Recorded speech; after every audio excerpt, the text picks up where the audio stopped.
BFM Bourse, Culture ETF. D'ici là, oui, Culture ETF, c'est le vendredi pour optimiser vos chances en bourse en toute paresse, en laissant faire les ETF. Julie Cohen-Norton et ses experts vous accompagnent et vous guident. Bonjour Julie. Bonjour Guillaume, bonjour à tous. Et oui, l'Europe est redevenue the place to invest. Jamais autant d'argent n'est entré sur le marché européen en un mois. Et les ETF sont au cœur de cette dynamique historique. Thibaut de Cherizet pour Invesco nous accompagne aujourd'hui. Bonjour Thibaut. Bonjour Julie, bonjour Guillaume. Alors Thibaut, le marché européen qui attire des capitaux records, on en est où au niveau des flux d'ETF depuis le début de l'année? Et est-ce que par exemple les investisseurs ils se servent des ETF thématiques pour piloter leur stratégie? Écoutez, le succès des ETF ne se dément pas. Il y a eu 54 milliards d'argent nouveaux investis dans les ETF en janvier, dans les ETF européens.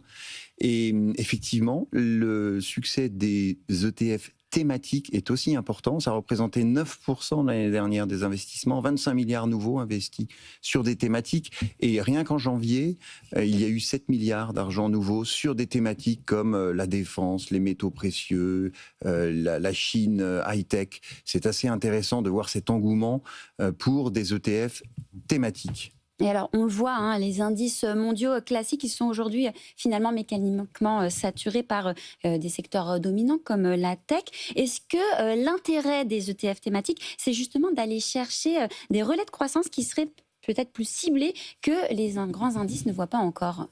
Mais en fait, diversifier un portefeuille, c'est vraiment l'arme absolue quand on parle d'investissement.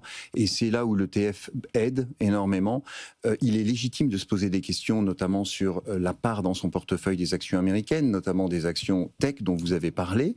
Et alors, il y a plusieurs solutions à cela. Soit on va vers la petite capitalisation, ou on va vers des indices différenciants, équipondérés, ce genre de choses. Ou bien, on s'intéresse à des thématiques qui peuvent être des relais de croissance très intéressants. Quand on regarde des thématiques qui existent depuis très longtemps, comme les énergies renouvelables, elles ont fait plus 60% l'année dernière, plus 10% en janvier. Donc là, il y a un vrai intérêt. J'ai parlé tout à l'heure de la défense. Pareil, ça c'est une raison géopolitique qui est arrivée l'année dernière, mais cette thématique est très intéressante pour diversifier, dynamiser son portefeuille. Donc effectivement, les thématiques deviennent un point d'intérêt. Les ETF thématiques, sauf que on n'est pas toujours assurer de la pureté de l'exposition de l'ETF. Est-ce qu'il existe une méthode pour filtrer les entreprises qui sont vraiment au cœur de l'ETF dans lequel je vais investir? Vous avez raison, c'est un vrai travail de fourmi de constituer un portefeuille thématique. Et c'est pour ça que les ETF sont basés sur des indices. Ça veut dire quoi? Une méthodologie indicielle, ça veut dire qu'elle est connue, définie à l'avance et que ses critères sont connus. Le principal critère pour déterminer un portefeuille thématique, c'est le chiffre d'affaires des sociétés.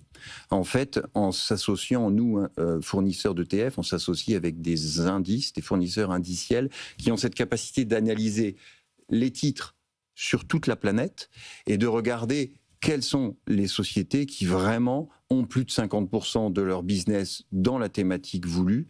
Ça, c'est le premier critère. Le deuxième critère, c'est un critère de liquidité qui est absolument indispensable pour que je puisse acheter et vendre facilement mon ETF. Il faut que les titres soient liquides, qu'il y ait un volant d'activité journalier important et qu'il y ait un minimum de flottant.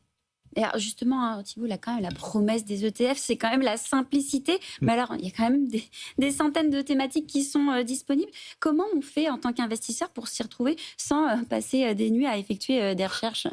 Les ETF ont deux promesses là-dessus. La promesse d'accéder facilement à une thématique. Bon. En une seule transaction, j'ai mon portefeuille de sociétés dans l'armement.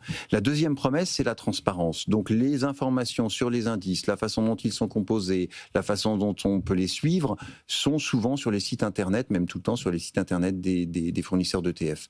Maintenant, il faut avoir de la conviction pour pouvoir bien dynamiser et faire les bons choix, ça c'est sûr. Merci beaucoup Thibaut de Cherizet. Je rappelle que vous êtes le responsable de la distribution ETF sur la zone EMEA chez Invesco, d'être passé nous voir.